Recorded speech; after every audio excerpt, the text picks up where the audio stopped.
পবিত্র কুরআনের আয়াতসমূহ এবং হজরত মুজাদ্দেদ আলফে সানি রহ এর আধ্যাত্মিক উপলব্ধির আলোকে মোহাম্মদ বিন হোসাইন যে অত্যন্ত সূক্ষ্ম, সুনির্দিষ্ট ও অনন্য ব্যাকরণগত তাফসির উপস্থাপন করেছেন তা নিচে চমৎকার ও প্রাঞ্জল ভাষায় তুলে ধরা হল।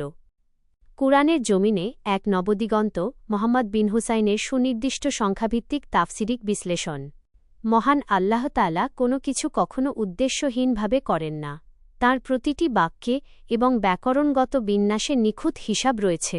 মোহাম্মদ বিন হোসাইন পবিত্র কুরআনের আয়াত এবং ব্যাকরণগত গঠন পদ্ধতির নিগূঢ় তত্ত্বের ভিত্তিতে এই আয়াতের যে সঠিক ও চূড়ান্ত তাফসির উন্মোচন করেছেন তা নিচে আলোকপাত করা হল।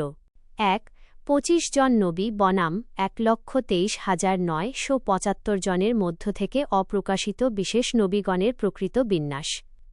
কুরআনে সুনির্দিষ্টভাবে নাম ও ঘটনার মাধ্যমে মাত্র ২৫ জন নবীর বিবরণ প্রকাশ করা হয়েছে।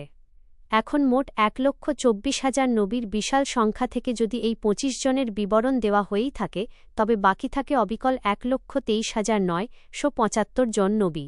আল্লাহ তাআলা সূরা আল মুমিন বা আল গাফির এর ৭৮ নম্বর আয়াতে ইরশাদ করেছেন, আর আমি আপনার পূর্বে অনেক রাসূল প্রেরণ করেছি, যাঁদের মধ্যে কিছু এমন আছেন যাঁদের বিবরণ আমি আপনার কাছে বর্ণনা করেছি, এবং তাঁদের মধ্যে কিছু এমনও আছেন ওয়েমেন হেম মেন লেম নাকসুফ আলাইক, যাঁদের বিবরণ আমি আপনার কাছে বর্ণনা করিনি।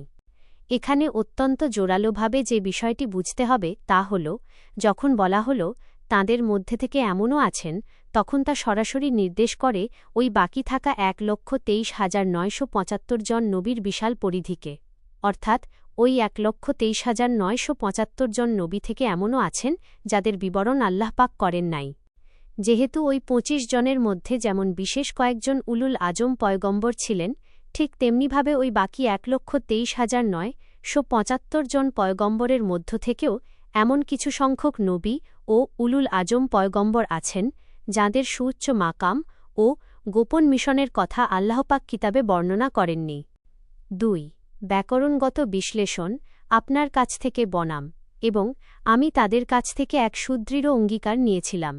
এই ব্যাখ্যার সবচেয়ে বড় এবং চোখ জুড়ানো ব্যাকরণগত প্রমাণ পাওয়া যায় সূরা আল আহজাবের ৭ নম্বর আয়াত থেকে, যেখানে আল্লাহ তাআলা ইরশাদ করেছেন, আর স্মরণ করো যখন আমি নবীদের কাছ থেকে অঙ্গীকার গ্রহণ করেছিলাম এবং তোমার কাছ থেকেও, নূহ, ইব্রাহিম, মুসা ও মারিয়াম পুত্র ঈসার কাছ থেকে, আর আমি তাদের কাছ থেকে এক সুদৃঢ় অঙ্গীকার নিয়েছিলাম। এখানে আয়াতের গঠন ও সর্বনামের ব্যবহার নিয়ে অত্যন্ত সূক্ষ্ম একটি তাত্ত্বিক বিষয় লক্ষ্য করার মতো। আয়াতের প্রথমাংশে আল্লাহ তাআলা সরাসরি সম্বোধন করে বলছেন, যখন আমি নবীদের কাছ থেকে অঙ্গীকার গ্রহণ করেছিলাম এবং আপনার কাছ থেকেও, নূহ, ইব্রাহিম, মুসা ও মারিয়াম পুত্র ঈসার কাছ থেকে। এখানে নবীজি শাহ এবং উলুল আজম নূহ, ইব্রাহিম, মুসা ও ঈসা কে সরাসরি সংযুক্ত করে সাধারণ বা প্রকাশ্য দ্বীনি দায়িত্বের অঙ্গীকার এর বিষয়টি বলা হয়েছে, এবং বাক্যটি সেখানে একটি বিরতিতে দাঁড়িতে এসে শেষ হয়েছে। এরপর সম্পূর্ণ আলাদাভাবে বলা হয়েছে, আর আমি তাদের কাছ থেকে এক সুদৃঢ় অঙ্গীকার নিয়েছিলাম। ব্যাকরণ ও ভাষা অনুযায়ী এখানে গভীরভাবে লক্ষ্য করলে দেখা যায় এই তাদের হেম সর্বনামটি থার্ড পারসন বা অন্য কাউকে নির্দেশ করছে। যেহেতু আয়াতে ইতিপূর্বেই নবীজি শাহ কে আপনার কাছ থেকে, অর্থাৎ সেকেন্ড পারসন হিসাবে আলাদা করে উল্লেখ করা হয়েছে, তাই পরবর্তী বাক্যের তাদের বলতে কখনোই প্রিয় নবী হজরত মুহাম্মদ কে বোঝানো হয়নি, এ বিষয়ে কোনো সন্দেহের অবকাশ নেই। এমনকি ইব্রাহিম, মুসা ও ঈসা কেও প্রথম বাক্যে নবীজির সাথে সরাসরি সংযুক্ত করা হয়েছিল। ফলে এই সুদৃঢ় অঙ্গীকার বা অত্যন্ত জোরালো অঙ্গীকারটি প্রিয় নবী শাহ বা ওই ৪ উলুল আজমের সাধারণ অঙ্গীকার থেকে সম্পূর্ণ আলাদা। এটি এমন কিছু বিশেষ পয়গম্বর বা উলুল আজমদের কথা বলা হয়েছে যাঁদের বিবরণ কুরআনে প্রকাশ করা হয়নি। সাধারণ অঙ্গীকার যেখানে প্রকাশ্য দ্বীনি দাওয়াতের জন্য ছিল, সেখানে এই সুদৃঢ় অঙ্গীকার ছিল এমন এক নিগূঢ় ও গোপন মিশন যা সর্বসাধারণের জন্য বা কিতাবে প্রকাশ করার অনুমতিপ্রাপ্ত ছিল না। ৩. হজরত মুজাদ্দেদ আলফে সানি রহ-এর ইরশাদ ও নিখুঁত সংযোগ। এই তাত্ত্বিক গবেষণাকে আরও শক্তিশালী করেছে হজরত মুজাদ্দেদ আলফে সানি রহ-এর আধ্যাত্মিক বাণী। এ প্রসঙ্গে মুজাদ্দেদ আলফে সানি রহ ইরশাদ করেন, আল্লাহ পাক আমাকে যে গোপন উদ্দেশ্যে সৃষ্টি করেছেন, আমার যে মূল কাজ সেই গোপন কাজের তুলনায় হেদায়েতের কাজ, দ্বীন প্রসারের কাজ, মানুষকে হেদায়েত করার কাজ রাস্তার ফেলে দেওয়া আবর্জনার সমতুল্য। তেমনি নবী আহগণের সৃষ্টির উদ্দেশ্যও তাই। তাঁদের ওই গোপন কার্যের তুলনায় দ্বীনের দাওয়াত ও হেদায়েতের কাজ রাস্তার ফেলে দেওয়া আবর্জনা সমতুল্য।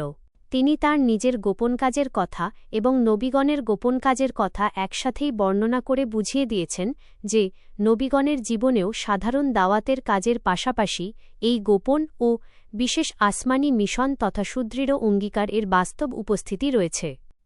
উপসংহার: মোহাম্মদ বিন হোসাইন তার এই তীক্ষ্ণ বিশ্লেষণ, ব্যাকরণগত পংক্তিবিন্যাস ও সংখ্যাভিত্তিক যুক্তির মাধ্যমে এটি দিবালোকের মতো স্পষ্ট করে দিয়েছেন যে কুরআনে উল্লিখিত অপ্রকাশিত নবীগণের বিষয়টি কোনো সাধারণ বিষয় নয়, বরং ২৫ জন প্রকাশিত নবীর বাইরে বাকি থাকা ১,২৩,৯৭৫ জন নবীর মধ্য থেকেই এমন কিছু অপ্রকাশিত উলুল আজম পয়গম্বর রয়েছেন, যাঁদের সাথে এবং যাঁদের কাছ থেকেই মূলত স্বয়ং আল্লাহ তাআলা প্রিয় নবী ও প্রখ্যাত ৪ উলুল আজমের থেকে আলাদাভাবে সুদৃঢ় অঙ্গীকার ও গোপন মিশনের রজ্জুতে আবদ্ধ ছিলেন।